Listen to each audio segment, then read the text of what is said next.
ভাই রে ভাই, এটা কিভাবে সম্ভব? দেখেন, এটা আসলে কল্পনার বাইরে।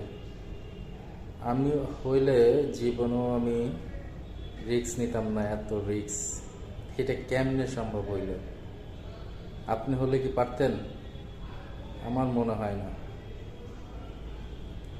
শুধুমাত্র একটা গাড়ি যাওয়ার জায়গা, তার মধ্যে দুইটা গাড়ি পাস করতেছে। জাস্ট অসম্ভব আসলে। এরকম ড্রাইভার আসলে বিশ্বে আমার মনে হয় কয়েকজন আছে হাতে গোনা। তাছাড়া গাড়ি এইভাবে পার করে নিয়ে যাওয়া অসম্ভব। ড্রাইভারটা অনেক এক্সপার্ট বলতেই হবে। দেখেন কি অবস্থা! ও মাই গড!